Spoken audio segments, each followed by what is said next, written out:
주제는요, 정말 어마어마한 죽음의 고통이죠. 무릎 관절염입니다. 관절염. 이게요, 정말 관절염이라 그러면 옛날에는 그냥 어르신, 맞아요. 엄마 이렇게만 생각했는데 요즘엔 젊은 친구들도 관절염이 많아요. 나이 들면 체감할 수 있는 것 중에 하나가 이제 놓아노는 거랑 관절 아픈 거. 오늘 주제 무릎 관절염에 대한 몸소리를 들려주실 몸소리 텔러 홍정기 재활 트레이너 모시겠습니다. 어서 오세요. 어서 오세요. 반갑습니다. 이미 풍채에서부터 믿음이 가는. 네, 오늘의 몸소리 텔러 재활 트레이너 홍정기입니다. 우리가 무릎을 건강하게 관리하기 위해서는 무릎을 잘 이해해야 합니다. 무릎이 어떻게 생겼는지 좀 구조적으로 한번 이해해보면 무릎은 이렇게 대퇴뼈와 밑에 있는 정강이뼈, 요 무릎 안에 있는 요 파란색으로 보이는 연골입니다. 무릎은 우리의 체중을 계속해서 받아내야 되기 때문에 일단 하루 종일 일하고 또 걸어 다니고 이렇게 되면 연골이 피로해지게 되고 손상을 받게 될 수도 있다는 겁니다. 그 박지성 선수 기억하시죠? 네. 박지성 선수도 이 무릎 연골이 다 닳아서 더 이상은 뛸 수 없기 때문에 은퇴했고 이 무릎 관절은 이렇게 좀 강해 보이기는 하지만 사실 굉장히 약한 관절이다. 근데 두께가 정말 얇아요. 3mm 정도밖에 안 돼요. 3mm요? 네. 재생은 안 되는 거예요? 네, 연골은 재생이 안 되는 거로 알려져 있습니다. 아이고. 무릎이 이렇게 부상이 회복이 완벽하게 안 된다고 하니까 그게 무섭더라고요. 맞아요. 자, 무릎의 이 연골은 유리처럼 굉장히 매끈하고 단단하다. 그래서 초자연골이라고 불리는데 체중의 10배 정도를 받아낼 수 있는 그 탄력이 그리고 그 견고함이 이 무릎 연골에 있습니다. 유리처럼 매끄럽고 단단한데 여기에 탄력이 있다는 것입니다. 견고하다는 것이죠. 그래서 쭉 작아졌다가 탕 튕기는. 보통 이제 골프공이나 야구공도 되게 딱딱한 것 같아도 초고속 카메라 찍어보면 골프공이요 완전히 찹쌀떡처럼 쫙 늘어났다가 부서지지 않고 다시 돌아오면서 날아가거든요. 그런 것처럼 아마 연골도 같이 딱딱해 보이지만 탄성이 높다 라고 보면 되겠습니다. 네, 정확히 말씀하셨습니다. 그래서 이 무릎 연골을 우리가 현미경적으로 이 구조물을 잘 살펴보면 단백 다당 물질로 구성이 돼 있습니다. 한 번쯤은 들어보셨던 콘드로이친. 네, 콘드로이친. 콘드로이친과 연골을 이루고 있는 단백 다당 물질이 결합을 해서 연골 세포를 아주 건강하게 지켜주는 역할을 합니다. 자, 그 얘기는 뭐냐면 콘드로이친은 마치 매트리스의 스프링 같은 역할을 하는 것이죠. 일종의 쿠션 역할을 하는 건가 보네요. 이 연골은 신경이 없기 때문에 혈관이 없기 때문에 직접 그러한 영양분과 수분을 받을 수 있는 루트가 차단된 것이죠. 네. 자, 그 대신 관절 안에 활액이라는 곳으로부터 영양분을 받게 됩니다. 네. 이때 콘드로이친을 섭취하면 활액과 연골에서 콘드로이친 함량이 높아져서 연골 기능에 직접적인 영향을 주는 것으로 확인되고 있습니다. 아하. 그 콘드로이친은 연골이 가장 필요로 하는 요소이죠. 그래서 저는 스포츠 재활을 하게 될 때 사실 프로농구 선수들이 점프하고 착지하면서 연골 많이 손상됐을 그쵸. 때 콘드로이친 함량이 높은 이런 영양제를 처방받아 와가지고 했던 적이 있습니다. 자, 이렇게 탄성이 높은 연골이 있음에도 불구하고 왜 우리들이 이렇게 많이 아파하며 살아야 되느냐 이런 생각이 아마 드실 거예요. 퇴행성 관절염이다 이렇게 얘기합니다. 퇴행성 관절염. 자, 퇴행성 관절염은 결국 연골이 마모가 되고 손상이 되면서 염증 반응을 일으키고 통증을 나타나게 하는 아주 고질적인 질환입니다. 이 퇴행성 관절염을 일으키는 주 원인이 뭐라고 생각하십니까, 패널분들? 운동 같아, 운동. 딱 들어보니까 운동. 퇴행성 관절, 나이 먹음? 염증도 있을 수 있을 것 같고. 우리 승현님께서 말씀해 주셨는데 나이가 여기서 굉장히 중요한 역할을 합니다. 네, 그렇죠. 아무래도. 오래 무릎을 사용했기 때문에 마모가 일어나게 될 것이고요. 연골에 무리를 줬겠죠. 그러나 또 하나는 연골 건강에 아주 중요한 단백 다당 물질과 콘드로이친이 잘 합성이 돼서 연골을 쿠션 역할을 할 수 있게 해야 되는데 이것이 나이가 들면 20대부터 콘드로이친의 분비 양이 네. 떨어지게 되다가 40대 되면 한 반으로 됐다가 70대가 넘어가면 바이바이 나오지 않게 됩니다. 바로 자세입니다. 특히 양반 다리를 오래 이렇게 하게 되면 무릎이 내측과 외측이 있는데 한쪽으로 계속해서 부하를 받게 되기 때문에 한쪽만 눌리니까. 예. 그래서 제가 나쁜 자세가 무릎에 얼마나 나쁜가를 좀 보여드리기 위해서 이렇게 조그만 모형을 준비했는데요. 이렇게 구부렸다가 폈다가 하는 동작을 하게 될 때 우리의 연골이 가운데서 이렇게 잘 지켜주는 것을 볼 수 있고요. 이제 이 연골이 없이 우리가 이렇게 됐을 때 아이고. 자, 그러면 쫙쫙 하면서 이제 갈리게 되겠죠. 시범을 보이는 것도 불쾌하리는 만큼. 아이고. 끽 소리가. 네. 자, 만약에 여러분들 왼쪽과 오른쪽 이렇게 보여서 한쪽은 이렇게 받쳐주는데 한쪽이 얇아져서 이렇게 될 때 그러면 걷다가 계단 오르다가 한 번에 힘이 빠지는 이유가 아이고. 아이고. 그러니까 바른 자세를 하지 않으면 한쪽으로 무조건 뼈는 서로 닿아 있고 서로 계속해서 압력을 주고받는 상태가 되기 때문에 네. 이런 문제가 있을 수 있다는 것입니다. 이제 완경기의 여성분들 또는 갱년기의 여성분들은 에스트로겐과 프로제스테론이 떨어지게 되는데요. 에스트로겐과 프로제스테론은 여성분들의 관절 건강을 유지시켜줄 수 있는 굉장히 중요한 여성 호르몬입니다. 40대 중반부터 이 호르몬이 적게 분비되고 50대 이후에 완전히 끊기게 되면 나가서 운동할 때도 무릎이 더 버걱버걱거리는 느낌이 나고 구부리는 것도 훨씬 힘들고 통증이 있는 이유도 바로 이런 이유 때문에 그렇습니다. 특히 나이가 들면서 오다리로 가시는 분들도 많고요. 여성분들이 이렇게 X다리로 걷는 분들도 많습니다. 그래서 60kg인 체중을 갖고 계신 분이 똑바로 뻗은 다리를 유지하고 계시냐 아니면 오다리를 유지하고 계시냐에 따라서 한쪽으로 20kg 이상 갈 수 있는 그러한 부하를 받기 때문에 훨씬 고통스럽고 또 아프게 될 수 있는 것이죠. 자세가 위험하네. 이제는 좀 퇴행성 관절염을 극복할 수 있는 방법은 없는가? 손실된 무릎 건강을 찾아드릴 수 있는 몇 가지 아주 좋은 방법들을 알려드리도록 하겠습니다. 네, 좋아요, 좋아요. 자, 첫 번째는 무릎에 힘을 빼야 됩니다. 네. 무릎이 건강하신 분은 그냥 이렇게 편하게 걸을 수 있죠. 네. 만약에 제가 무릎이 불편한 사람이라고 그러면 이렇게 걸으려고 합니다. 그렇죠, 그렇죠. 힘을 안 주려고. 그치.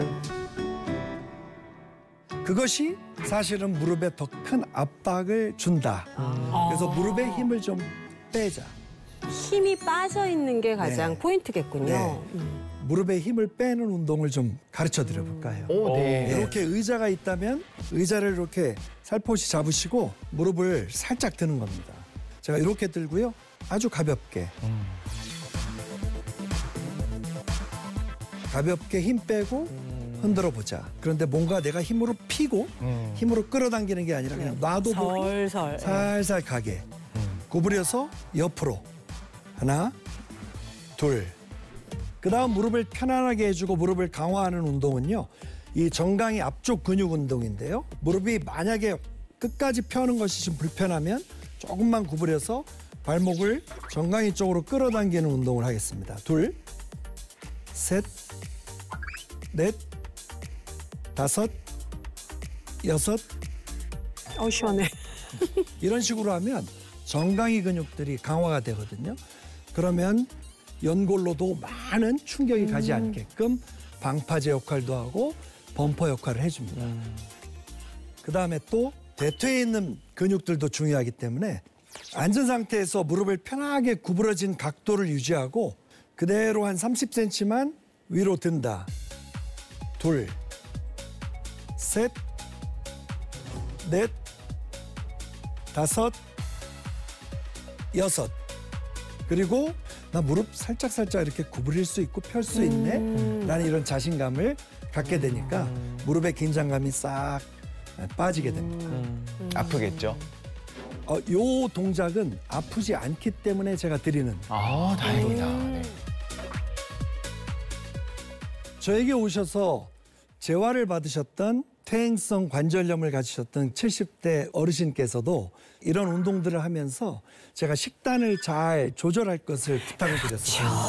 예, 그래서 식단. 술 드시지 마시고 아, 그렇지. 가공식품 드시지 마시고 비타민 K2와 콘드로이친을 같이 관절에 무리가 되지 않는 이 운동을 좀 꾸준히 따라 해주십시오 했더니 그것을 너무 잘해 주셨어요.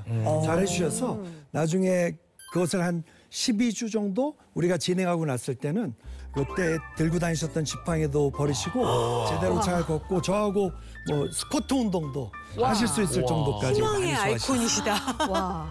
지금은 이러한 콘드로이친 함량이 높은 보조제도 있고 이런 관절에 좋은 운동들도 있으니 너무 무리만 하지 마시고 꼭 실천에 한번 옮기셔서 무릎 건강을 회복하셔라 이렇게 말씀을 드리고 싶습니다. 그런데 저희가 너무 궁금한 게 한 가지 있어요. 그래서 완치가 가능한가요? 이 무시무시한 퇴행성 관절염? 기능적 완치는 가능하다. 즉 예전에 그러한 관절로 5분만 걸어도 아팠던 무릎이 30분 걸어도 안 아프고 우와. 충분히 무릎을 구부려도 예전처럼 아프지 않은 그래서 그것을 이제 기능적 완치다 이렇게 얘기하는데요. 그렇죠. 쓰는데 별 무리 없고 내가 아픔 느끼지 않고. 그럼 되거든요. 그럼 된 거죠. 우리가 원하는 건 3mm가 유지되는 게 아니라 5mm라도 아프면 싫은 거고. 그렇죠, 그렇죠. 2mm라도 안 아프면 되는 거고. 내가 안 아픈 게 중요하죠. 관절염을 치료하는 방법이 크게 세 가지로 나눌 수가 있어요. 그래서 주사를 하는 방법, 그다음에 이제 세포 이식, 그리고 이제 인공 관절을 직접 이제 이식해서 수술하는 이 세 가지 방법이 있는데 첫 번째로 주사도 몇 가지 종류가 있습니다. 흔히 이제 연골 주사라고 부르는 이 주사는 히알루론산이라고 들어보셨을 거예요. 그럼요. 인공누에게도 있고. 네. 얼굴 여기도- 뽀샤시해지는. 맞아요. 그럼요. 그게 사실 우리 여기 관절내 활액에서도 메이저한 성분으로 들어가 있거든요. 네. 이거 자체는 사실은 연골을 재생시켜주는 주사라기보다는 이 활액을 부드럽게 해주는 역할인 거죠. 그래서 근본적인 치료는 안 되고요. 또 주사요법 중에서 뼈주사라고 부르는 이제 스테로이드 주사가 있습니다. 또 스테로이드 자체에 또 부작용이 있을 수 있거든요. 그럼요. 장복하면 큰일 나죠. 그렇죠. 그렇죠. 그래서 이런 것들도 사실 부작용이 크기 때문에 권하지는 않습니다. 네. 첨단 과학의 승리다. 그래서 이제 세포 이식술이라고 하는 것이 있는데 크게 두 가지로 나뉩니다. 카티스템이라는 것이 있고 또 카티라이프라고 하는 두 가지가 있어요. 카티스템은 다른 사람의 제대로해서 뽑아낸 줄기세포로 치료를 하는데 뼈까지 구멍을 뚫어놔요. 구멍을 뚫고 거기다가 줄기세포를 심어 넣는 거예요. 그러면 나오면서 회복이 되는데 문제는 그렇게 해서 회복되는 연골은 그랑 좀 친밀성이 떨어져요. 그다음에 아까 그 카티라이프라고 하는 경우에는 그냥 그 연골에다 바르거든요. 그러면 생각보다 성공률도 높아요. 문제는 비용이 꽤 많이 비쌉니다. 에이, 안 돼. 그래. 얼마 정도? 어느 정도 드냐면 카티스템이 비용이 1,000에서 1,800까지도 들고 일회. 네 줄기세포를 이용하는 경우에는 2번 시술해야 되는데 이 경우에는 2천만 원 이상이 들 정도로 그리고 와. 이제 그러면 인공관절 수술은 어떨까요? 인공관절 수술은 마모된 연골과 뼈의 일부를 절단해서 뼈를 또 뚫어서 진행되는 작업이잖아요. 그러니까 공간도 커지고 그다음에 뼈까지 막 뚫는 작업이 진행되기 때문에 수술 이후에 그 통증은 어마어마하죠. 저도 인공관절 받고 오신 분들을 재활한 적이 있는데 너무 힘들어하시고 정말 이것은 그냥 부상 재활과는 완전히 게임이 다른 그런 재활이었었습니다. 다르게 말하자면 그 고통스러운 시술을 해야 될 정도, 수술을 해야 될 정도로 퇴행성 관절염의 고통이 크다는 거네요. 그렇게라도 해서. 인공관절 자체가 결국 선택지가 없을 때 마지막에 결국 내 거를 덜어내고 이제 새 인공관절을 넣는 거잖아요. 이게 제대로 이식을 받으면 뭐 10년 이상 사용 가능하긴 하지만 그럼에도 불구하고 내 관절, 내 연골을 최대한 살려서 쓸 수 있을 때까지 쓰고 그 후에 이제 받는 게 전문가들도 이제 좀 추천하는 사항이라고 하더라고요. 그럼 인공관절 수술은 부작용이 없나요? 사실은 모든 수술에는 부작용이 있죠. 수술할 때 출혈이 많기 때문에 감염이 될 수도 있고 뭐 혈정, 심지어 잘못하면 이제 뭐 폐혈증이라든가 이런 급성 폐질환을 수반할 수 있으니까 어느 정도 위험성을 담보하면서 수술을 하게 되는 거고요. 또 뿐만 아니라 큰 솥이다 보니까 흉터가 크게 남아요. 아, 회복되어도 네. 나와서 말인데 정말 이 도가니탕을 먹으면 무릎 연골에 효과가 있을까요? 저 이거 너무 궁금하거든요, 진짜. 그 교수님께서 말씀해 주신 대로 그 연골의 주 성분 중에 하나가 네. 콘드로이친이잖아요. 네. 당연히 도가니도 소의 무릎이잖아요. 그 거기에 콘드로이친이 있어요. 그 성분이 들어있는데 소 연골에 100g당 콘드로이친의 함량이 좀 적긴 합니다. 200에서 300mg 정도밖에 안 되니까 네. 100g 먹어봐야 콘드로이친은 0.2g밖에 안 되는 거예요. 그래서 무릎 건강에 효과가 뭐 없다.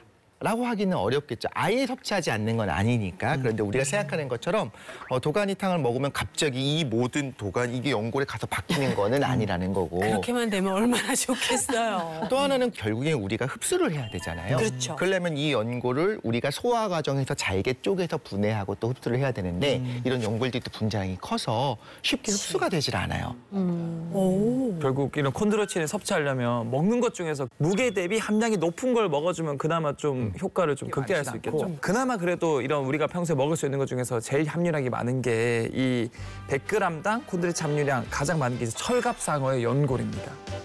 얘 좋아 보인다. 왠지 듣기에. 철갑상어 알이 그 비싼 캐비어 아닌가요? 캐비어죠. 그런 얘기 있어요. 철갑상어 이거 먹으면 되게 오래 살고 한간에는 성욕이 강해진다. 뭐 이런 얘기도 있는데 못 들어보셨어요? 전설상으로 그런 이야기가 있습니다. 그 영국왕 에드워드 2세가 철갑상어를 이름은 그냥 로얄 피쉬라고 한 거예요. 로얄 패밀리야, 너네 먹지 마. 로얄 들어간 우리만 먹을 사람들만 수 먹을 수 있어. 그래서 진짜 귀했네. 잡힌 모든 거를 자신에게 헌납하도록 지시를 한 걸로 봐서 먹는 거 하면 빠지지 않는 동양의 그 중국. 정말 귀한 걸 다 갖다 먹잖아요. 그 중국 황실에서도 이 철갑상을 굉장히 귀하게 여겨서 이 철갑상어를 황어라고 불러서 어류 중엔 최고가 철갑상어다. 이 철갑상어의 수명이 100살에서 150살 정도가 된대요. 오래 산다. 이 고기가 무슨 이렇게 오래 살아? 인간이 50에서 60세 정도가 되면 우리 이제 관절염이 생기고 이 포유류 같은 경우도 20년 정도밖에 안 사는데도 관절염이 있잖아요. 맞아요, 네네. 이게 단순히 연골의 콘드로이친 자체도 중요하지만 콘드로이친의 이 종류도 되게 중요해요. 이제 콘드로이친이 단순히 같은 콘드로이친만 있는 게 아니고 CS4형과 CS6형이 있어요. 중요한 게 이제 6형입니다. 이 6형이 사실 연골의 재생과 탄성에 큰 관여를 하고요. 이 연골 표면에 이제 6형이 많이 있으면서 연골 세포의 증식에 중요한 역할을 해요.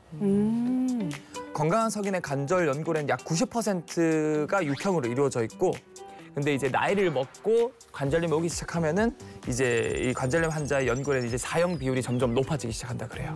이 소나 포유류의 연골에는 CS4의 비율이 높지만 철갑상어의 연골은 CS6가 많기 때문에 이 건강한 성인의 연골과 가장 흡사하다고 할 수 있겠죠. 또 콘드로이친이 연골의 구성 성분이기도 한데 실제로 염증 반응을 줄여줘요. 항염증 작용을 해요. 연골 세포가 염증이 생기면 사멸하는 거예요. 근데 이런 연골 세포의 사멸을 막아서 연골과 관절을 기본적으로 보호하는 데 중요한 성분이 이 안에 많이 들어있다 할 수 있습니다.